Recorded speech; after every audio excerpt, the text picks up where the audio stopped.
Well, welcome everyone to Resource Roundtable. Resource Roundtable is an ongoing event every third Thursday of the month, hosted by EDC Team Jefferson. And it's a place where we invite one or more guests to come and introduce themselves and their services to the people of Jefferson County. The Resource Roundtable provides a place where we can come together to learn. We can discover about what resources are available to us here regarding starting a business, growing a business, or selling a business.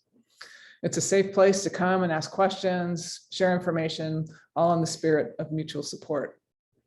So at the EDC, we seek to build over time a network that can seamlessly provide services addressing a whole range of business questions from startup through succession. The point is to ensure that we have a happy, healthy, and resilient community, and we're diverse, we're engaged, and we're helping small businesses serve the people of Jefferson County, their customers here and beyond. So with no further ado, I'd like to welcome our speakers today from the Center for Inclusive Entrepreneurship. Mike Skinner is the director, and also we have with us Micah Johnett, Rick Dickinson, and who else is here? I thought I saw Michelle. Michelle Pruden. Yeah, she's on the call. Oh, good. Michelle Pruden is also on the call. So welcome everyone. Let's listen to Mike. Thanks, Cindy. Today's discussion is about how we can accelerate green equity and what we mean by that and why we're doing it, and also introducing a green equity accelerator that we're launching real soon. Before I get started, I just want to thank our partners. Thanks to the BECU Foundation, Washington Department of Commerce for funding this opportunity, and for our partners, EDC Team Jefferson, the North Olympic Development Council, and Rural Development Initiatives, and many others that were sort of gathering along the way. Here's a proposed agenda. We've got a few minutes. I would love to know who's in the room, and we could do that in two ways. You could put it in the chat, and or you could pop on and say hi and just tell me your name and who you're with, and let's leave it at that for now.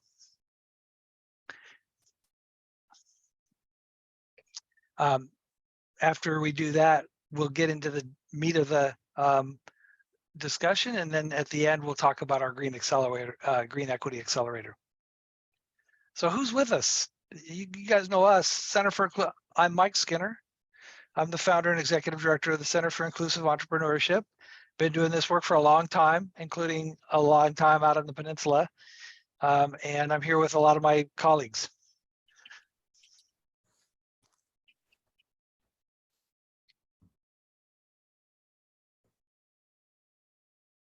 Mike, people are putting their introductions in the chat. Cool. Yeah, that looks great.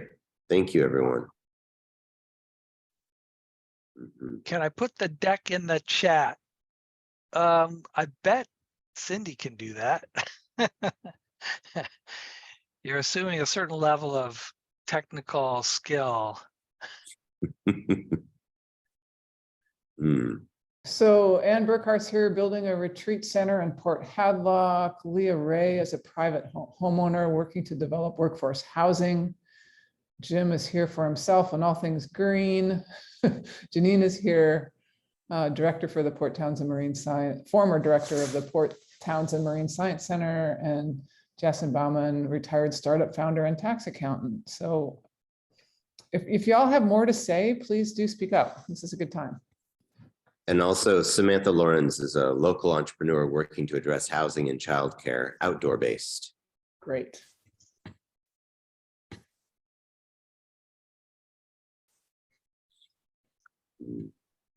Interesting and eclectic crowd. I want to know how to pronounce your name, Nashard. I hope I'm not butchering that, but we almost met, and I think we've got a date on the calendar.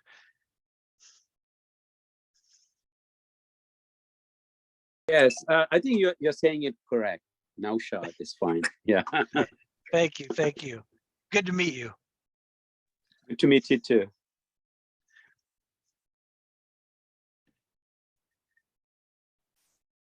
Well, let me go move forward, and if anybody wants to pop in, just interrupt or raise your hand. We'll get you on the speaker.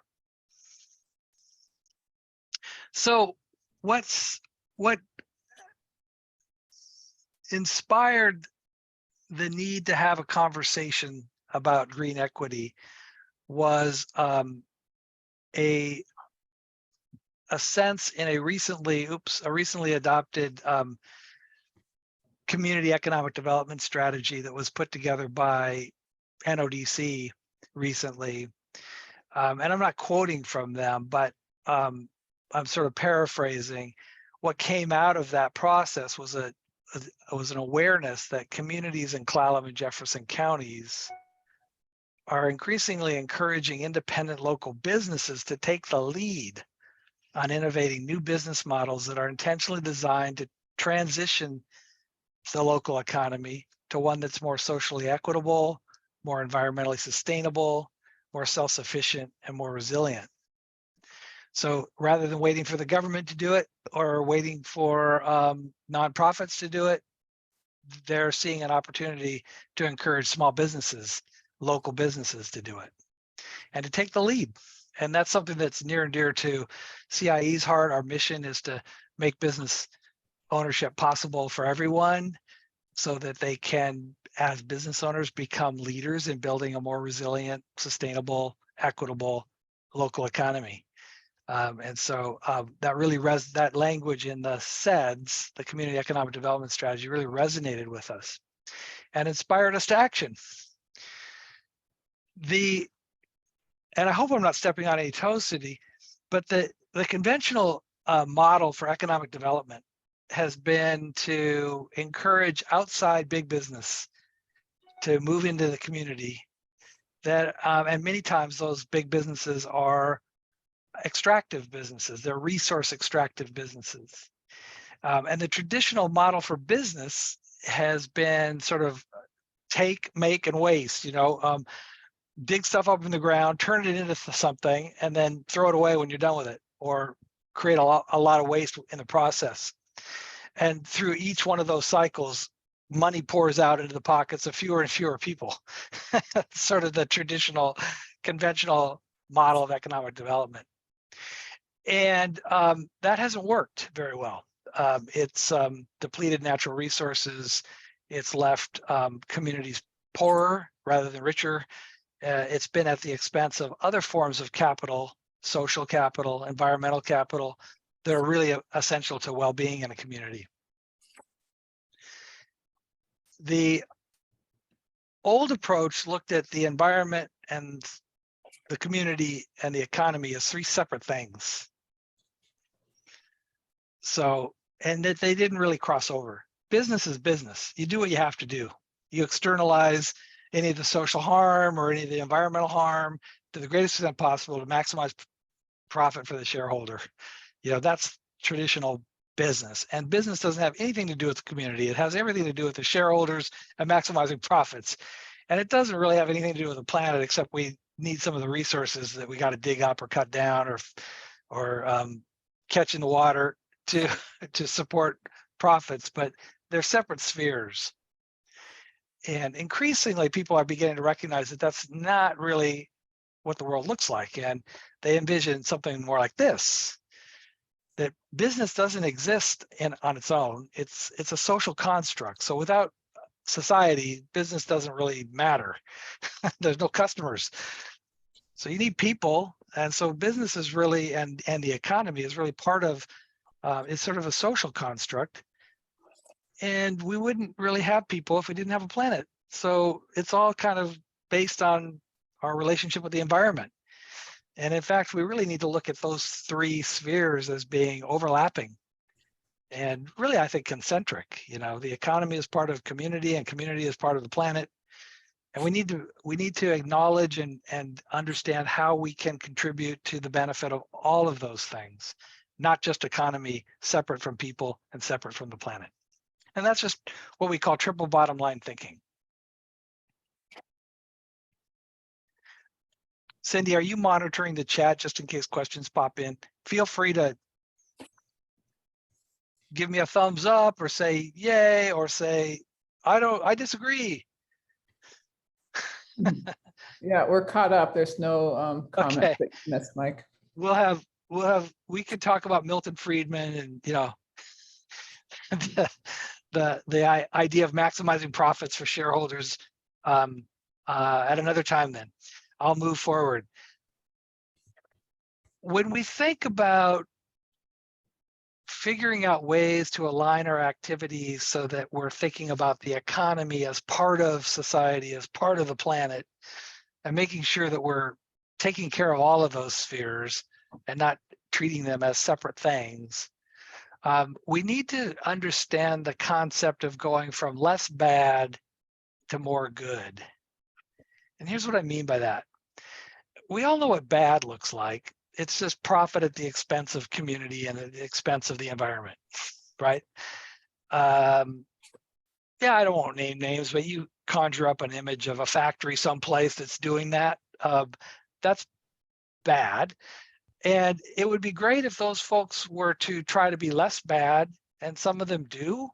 So they mitigate the harm by looking and mitigate sort of the social and environmental impact of their business by doing things like, yeah, it's we frack for oil, but we recycle at the in the cafeteria, the employee cafeteria, we recycle.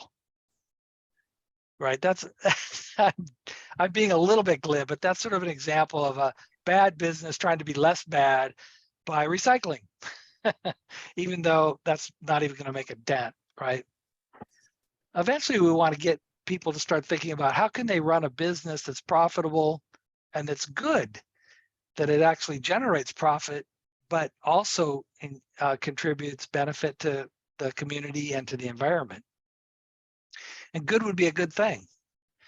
The ultimate holy grail is more good, which is a business that makes profit from providing social and environmental benefit. It's a subtle difference between good and more good.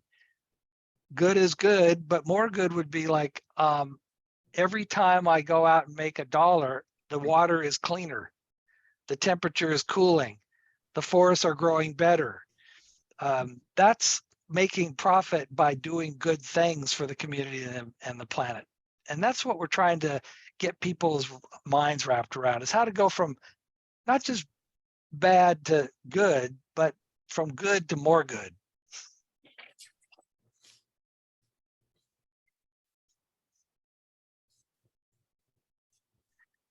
Some of the strategies that have emerged out of that thinking, let's look at triple bottom line, and let's start going to businesses that are more good, making money off of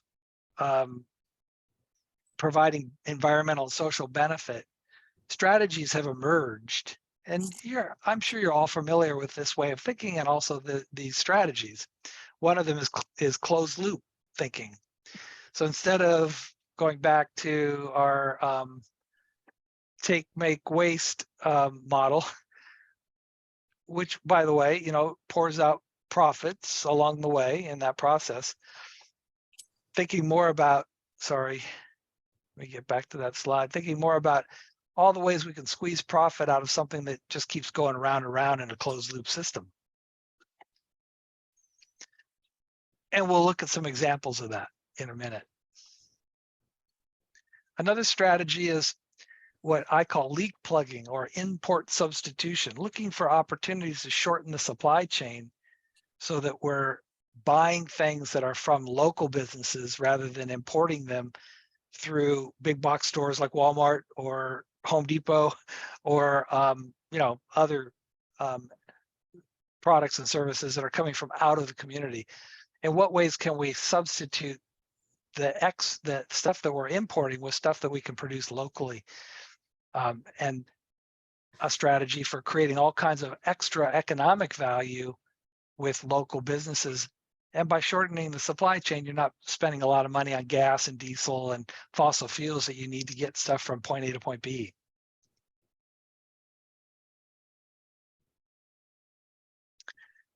Shared ownership is a strategy that is part of that discussion.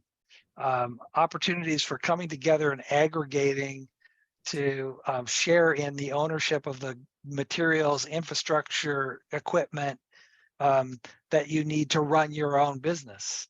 That could be a worker co-op. It could also be a co-op of small businesses. There's a lot of different kinds of cooperative and shared ownership models out there. But that's all around thinking about, how do we build our social equity, our human equity, our connectivity while making money. One way to do that is through collective efforts to come together for mutual benefit. Then one story I want to share is with an Alaska brewing company. Alaska Pale Ale is my favorite, by the way, and that's not only because I went up there and visited these guys at an early stage in their development, but I actually like their product.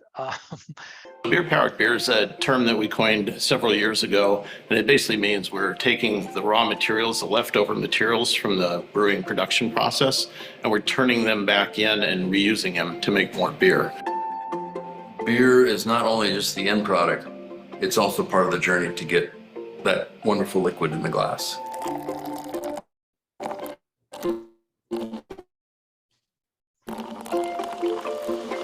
Carbon dioxide, that effervescence that makes beer lively and sometimes foams over the glass, is a very important component in its manufacture.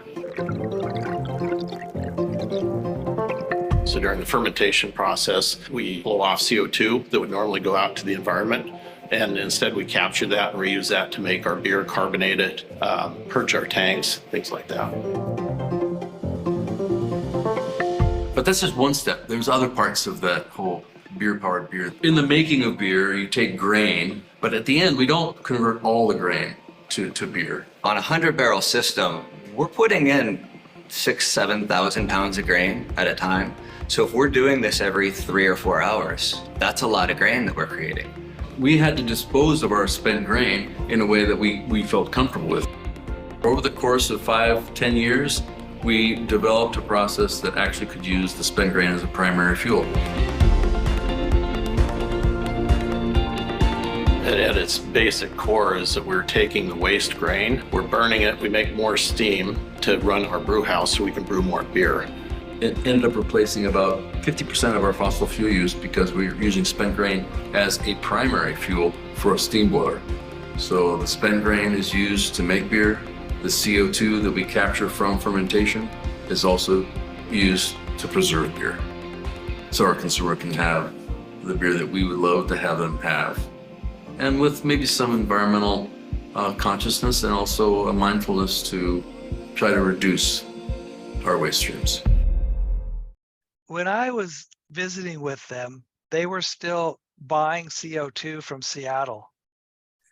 And they'd barge it up from Seattle on these, these big barges in like, big tanks, and offload it with a crane, use it up, and then send the empty cartridges back to Seattle to get refilled. They no longer do that. They use all of the CO2 they need from the production of beer. And I just think that's such a happy story. It makes me like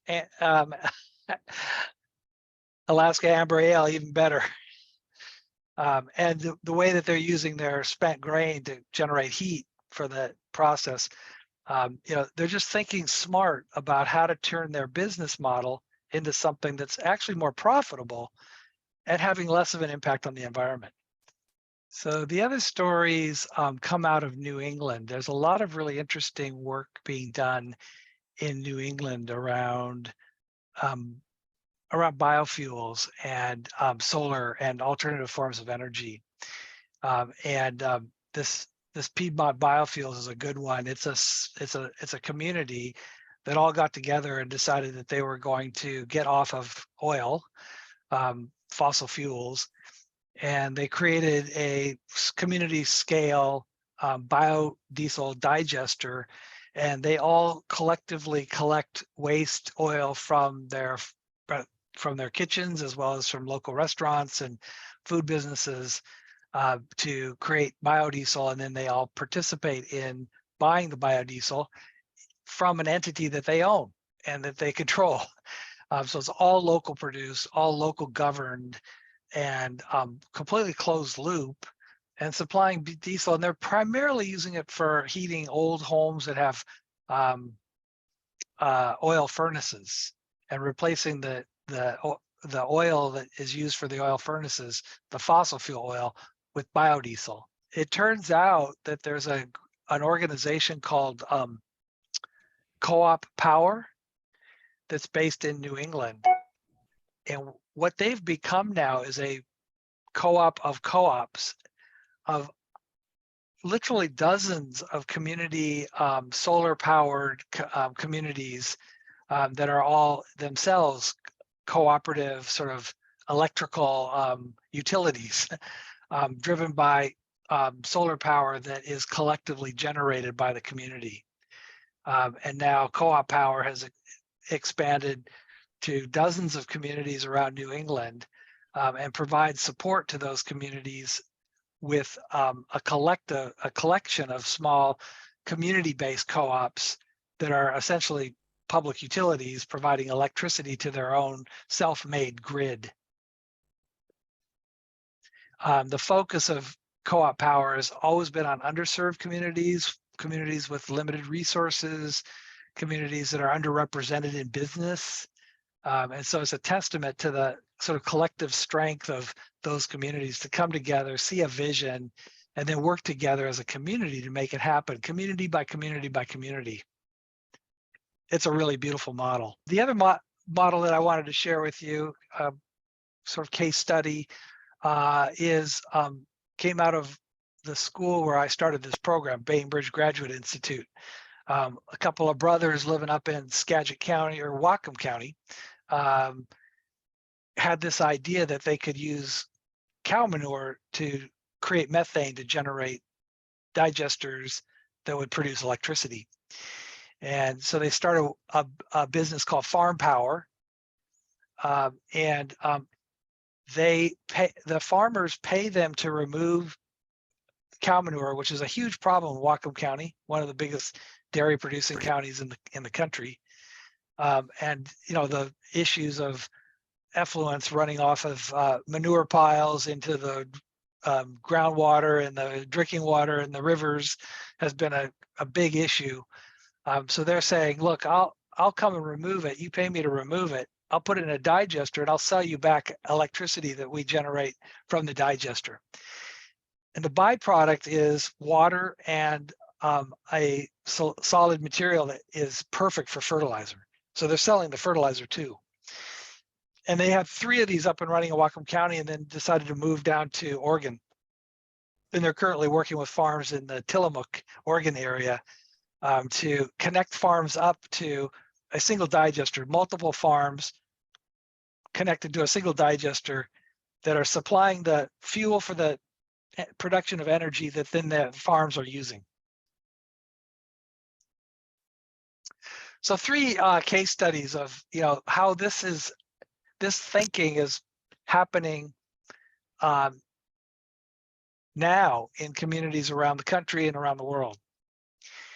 And so you can Google any one of those 3 ideas and you'll see them come up real quick in YouTube. And I encourage you to look into those as business models where people are thinking smart about how to run a business that makes money so it's financially sustainable while it's producing social and environmental benefit. So I'd like to just open it up for conversation for a minute or two and just hear what you guys think of these. And I can kind of facilitate that by asking some questions. And so my first question is, are you aware of examples of this kind of green equity business on the North Peninsula? And could you share them? Share what you know about it. I wonder if we could also open it to the question of, do you see opportunities for these kind of closed circle type businesses, thinking in terms of the kinds of industries that we have here on the peninsula? Well, I'll get the ball rolling. I just met with somebody here on our floor at the Normura building who showed me this jar full of stuff. I didn't know what it was. It looked like it was shredded material. And he said, you know what this is? He was shaking it. And I said, I don't know what that is. Tell me. And he said, well, this is like a crushed fiberglass boat.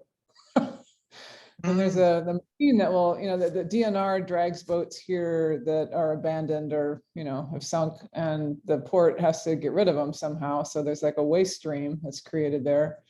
And apparently there's a machine that crushes fiberglass boats into this, not powdery, but kind of chunky material that can be used as a fuel source in industry. So he was interested in trying to see if instead of crushing boats and they're ending up in the landfill, could we recycle those materials somehow? So that was a fun idea.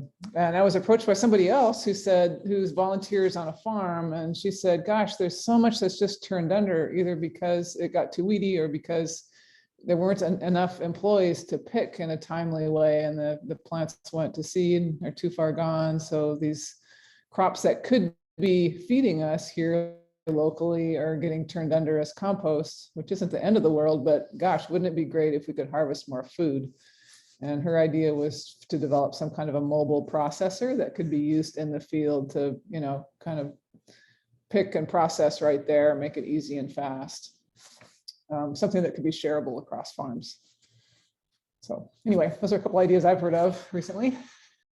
This is Samantha. I can maybe share a little bit. Part of the work that I'm doing is involved in a future infill neighborhood right in the heart of Port Townsend. But we're really at this point of like, what is our business model almost for the land and the way we steward it, the way we build workforce housing, different housing types, and other resources that will be part of this neighborhood, but from the lens of a little bit of like, what is our opportunity to look at like wealth building and what that means across different spectrums of like how people might enter housing and home ownership, to how the land is maybe held in community trust or a land trust model. And then additionally, from like the housing side, to what extent can we actually really model like living green type of housing, which kind of breaks the paradigm of our current gray water, sanitary water, or wastewater treatment use in the city. So it's like, can we really do like composting toilets and a range of things within city limits? And that's obviously a lot of policy change and stuff. So this is really helpful to kind of broaden our thinking and to see how some organizations out there have, of course, been doing it in their spheres. And then maybe just as like a local, like with the comment that you made on the farming, it's like for the amount of farms that we have in the greater community, like, is there a way to actually create a community-wide food composting system? Because like a lot of our food waste probably still is going into the landfill, and there must be like a better solution than just relying on individuals to potentially compost their food. So I think there could be a lot of interesting tentacles of how this can support our community's thinking. Lead the way, Samantha. We need all of us. You're who I live for. You're my new hero. And you had an idea I'd like to hear. Can you share it with the group? Yeah, this is not my venture, but for Pomona Woods, which is my retreat center. And I would say we're in between the good and the very good. It's not a social enterprise, except in the fact that it's bringing people together to do and be better together. And we will be sourcing locally and a LEED Gold building. So many critical elements, and women-owned business, and eventually a B Corp. But one of the lighting designers that we will be sourcing from is out of Seattle, and Lumi Design is the company. And they've not been able to put in a cooking oil furnace in Seattle because very restrictive rules around that. But they have one in Mexico that works very well and uses recycled glass. And as we chatted about that, I was like, well, Port Townsend would be a really interesting community. Lots of artists. It could potentially be a cooperative furnace. And there's plenty of restaurants around that would have used cooking oil. So I made an introduction to her, to Arlene, but if that sparks anybody's interest, let me know and I can put you in touch with Julie at Lumi Design. The kindred spirit. Make it so, Anne. Make it so. Make it happen. Got to make my own business happen first. Fair enough. But your business is a real economic driver, right? So there's all kinds of ways to incentivize all of the vendors that you need to make your business work to think along the same lines, right? So you can look up and down the supply chain and greenify the supply chain. In many small and big ways, right? Exactly. Yeah. Thank you for sharing. So the accelerator that we're going to be doing is it is designed to assist and accelerate entrepreneurs who have a vision for a sustainable business of some kind, who can join a cohort and have access to training. And or do you've got a thing? Okay, I'll let you take it, Mike. I didn't realize. I'll shut up and stop. Yeah. Yeah. So our way of contributing to this way of thinking is to catalyze opportunities in communities that are underrepresented in the business community, so that we're serving equity in the work that we do, to encourage the folks in those communities to consider how they might be able to start a business that does more than just make money, but makes money while making contributions to the environment. So for eligibility, we're looking at people who are at an early stage, either pre-venture or maybe startups, that are still, sort of getting off the ground. We're looking at micro enterprises, so we're looking at really small businesses to begin with, and we're really prioritizing communities that are currently underrepresented in the local economy, and that have ideas that they want to promote and develop, and see how they can turn their business into something that actually does more than just make money. And so we're just putting this together. I mean, the ink isn't really even dry. We just finally signed the contract for the funding to kind of move forward on it. But we'll have an application. There'll be an application process.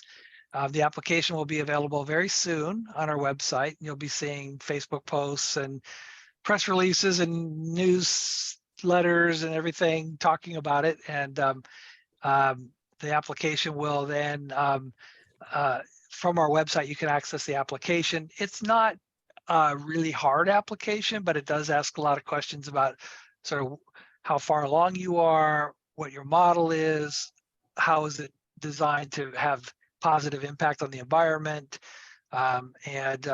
Based on those applications, the application will open, we hope, January 2nd, so just after the holidays. And it'll stay open until February 10th. And all of these dates are a little bit tentative, but they're starting to kind of gel.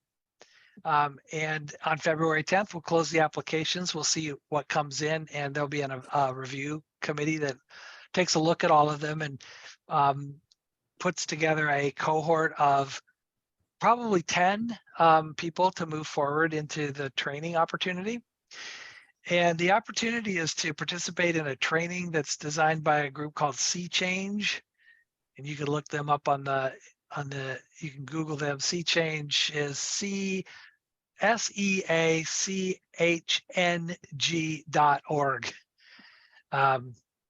And they're an operation out of Ohio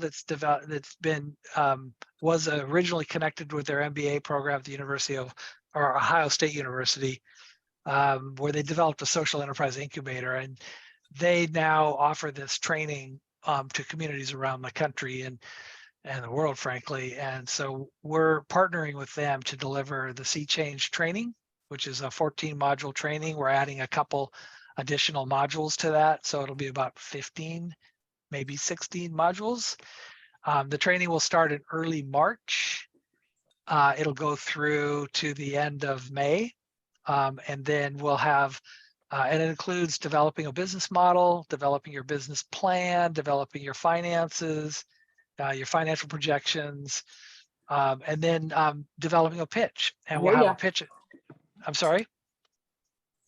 We'll have a pitch event in tentatively early June, where we're going to bring the community together to celebrate the graduation, have a business showcase, have a pitch event, and we have capital that we're providing to participants. If they successfully complete the program, they can get up to $5,000 in the form of a revenue-based loan, which they have to repay, but it's 0 interest and they pay only out of revenue.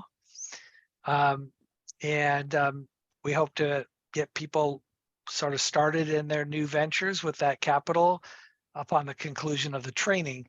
And that's where the real work will begin. But we're looking for 10 fearless people with ideas that they can develop and turn into something that's going from good to more good, right?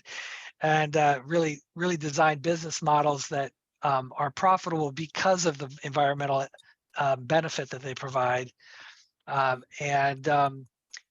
You'll be surrounded by, participants will be surrounded by mentors. We'll have volunteer subject matter experts and volunteer mentors participating along with us all. All participants will have access to Rick and Micah for one-on-one technical assistance and others in the community that provide counseling and technical assistance. We have a mentorship program that we're developing that's going to be supporting this. There's lots of networking events that are going to sort of satellite around this. So all of this starts real soon, January 2nd, and then concludes at the end of May, early June. And we're hoping we get a lot of applicants and we see a lot of really cool ideas, and that we find a small group that can join our cohort and help us see how this works and show us how it works, I guess is a better way of saying it.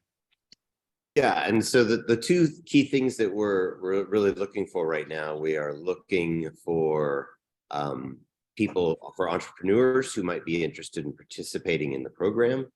We're also looking for mentors, people who would like to work with an entrepreneur and provide guidance and feedback and encouragement along their journey. And then I guess the final thing is to just spread the word and get this out into community so as many people as possible know about it. And I'm going to put an email address into the chat. We don't quite have our landing page up for this yet. It's coming probably next week. But in the meantime, I'm just going to give you a contact email that you can reach out to if you are interested in any aspect of this. So I just put that in the chat. And honestly, we would love to hear from all of you, anybody who has an interest in this. This is definitely deep in the DNA of CIE, and we want to really have this be the starting point for a larger conversation and a larger effort around these kinds of enterprises on the peninsula. We don't want this to just be a one and done kind of event. We want it to be a catalyst. So There's a question in the chat. yeah, Jason, I would say no. We are not only looking for businesses that have the potential to be venture scalable. And in fact, that's not even necessarily our focus. We really tend to focus at the local scale and what are going to create really vibrant and viable local solutions. Should those have the potential to be venture scalable and something like a farm power, which this could go national and global, great bonus, but certainly not a requirement by any means. Yeah. Thank you, Rick. Let me add just a couple things to that. Small is beautiful. Promoting scale for the sake of scale is not something that we like to do. A lot of the businesses we help are mom and pop businesses. So think in terms of systems of businesses coming together to create scale. And also, I wanted to just share that my thinking is that some of the folks that go through this process, develop a pitch, develop a business model, we can look for opportunities to get them on a bigger platform in bigger communities like Social Venture Partners, Fast Pitch in Seattle. If they want to scale and they want to, look at something that has wider impact, we want to be able to encourage that if that's something that they want. It's not required, but we want to support it if that's what they do. The only caveat I would say is scale has to scale impact, has to scale benefit too. So it's not scaling in terms of profitability. It's got to be scaling in terms of environmental and social good. So if the venture grows, a really good business model, as it scales and grows, so does its benefit. Well, great. Thank you so much. I think that's the benefit of learning how to think differently together, is that we can really assess what's right for the community and what we can support within our county or region. I like to think that there might be, if we're thinking about scalability, often, the way that we're traditionally trained, it's all about creating more profits, but what happens if we work together to scale impact? That's a really different conversation. And we might, in a traditional sense, be sacrificing some productivity or efficiency, but what we're doing is we're creating a web of interconnection and a web of diversity in our community that creates the resilience that, all our planning documents say we're searching for. So I'm thankful that Mike and the Center for Inclusive Entrepreneurship are here offering to help us think together differently and plan together differently, because it's really a timely opportunity. So thanks so much for being here. Thanks, Cindy. Take care. Thank you all. Thank you, everybody, for coming. It's great to meet you.